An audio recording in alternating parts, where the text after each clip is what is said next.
Morning, Justin here from Brickright again. If you need to get hold of us, go on the website www.brickright.co.uk. All the emails and telephone numbers are on there if you need any work doing in and around the South Wales, Cardiff, Pontypridd areas.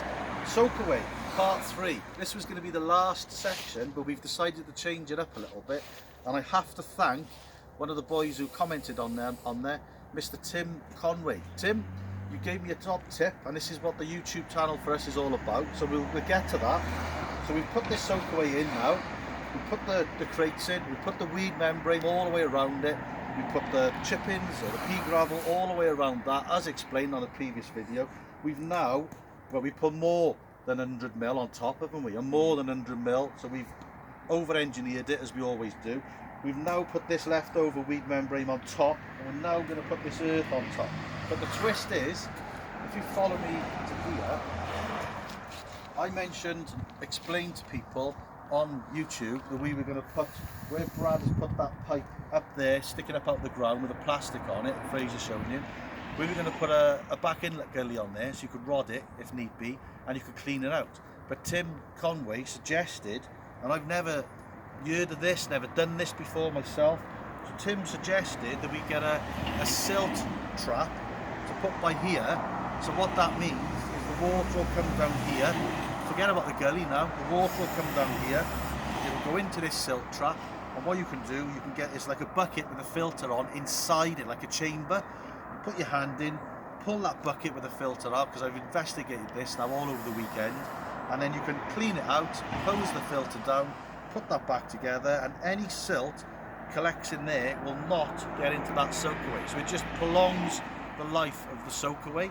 So Tim, thank you ever so much for that. I've ordered one this morning, we couldn't get them anywhere around our area. Keyline special drainage place, couldn't get them, so we've ordered one. It was about 350 quid. So the client, I've spoken to the client, they want it, they've agreed to pay for it because obviously it's the better job. We want to do the better job, so it's ticked the box. So thanks Tim for that, really appreciate that mate, thank you very much.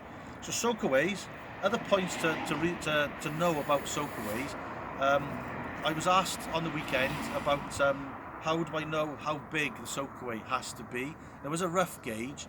If you've got a 40 square metre area that the water is being removed off, you normally need the 4 crates. So it's the metre by a metre by a metre cubed. That will suffice for that. But I'm saying it'll suffice for that. Be very careful because every ground is different. So what I would suggest you do to answer that question relative to your ground and your area that's in your your locality is get a structural engineer in, and basically what they do is they dig a pit, dig down to the metre, do a percolation test. Now what that means, they'll ask you to do like a little square cubed hole at the bottom, say 300 by 300 by 300. You fill that water 3 times with water, fill that hole, 3 times with water, and then you time each time it takes for that water to soak away, and you give that back to the engineer, and then they will be able to tell you how big your soakaway needs to be in conjunction with how much water's coming off where you want it to come off, so your patio, your roof, your drive, your extension, whatever, and then that'll coincide with the percolation test on the ground. So really important that you do that to answer that relative question somebody asked me.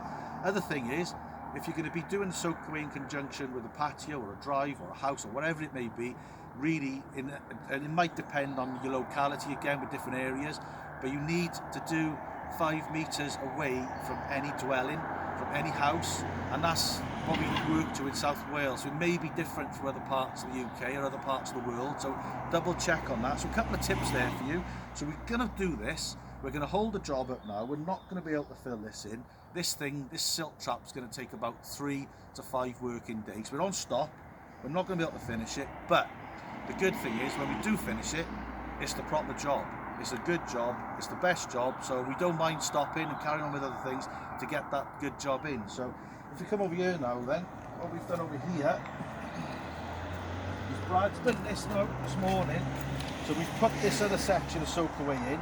So any water coming down here now, there was a little section of water that was pooling here.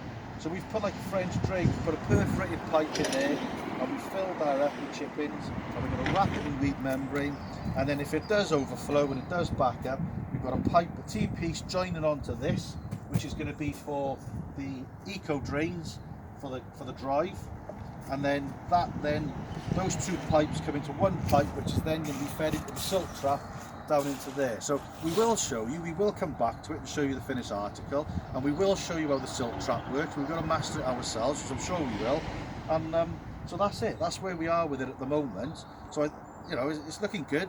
We're happy with it, Brad, and me. Getting it. And Brad told me a little story this morning about an Easter egg. So, what have you done? He bought an Easter egg for his son Harry on the weekend. What Easter egg was it, Brad? Buttons, just a little pound one. A Buttons pound Easter egg. What, did Harry enjoy it? No, I did. Why did Harry not enjoy it? Because I had it. So what shop did you get it from? Tesco's. So you bought it from Tesco's. How long did it last? You ate it on the way home in the car? No, I went home and I had it in front of him. He didn't even know Shut it was his. up. He didn't even know it was his. I just said it was mine.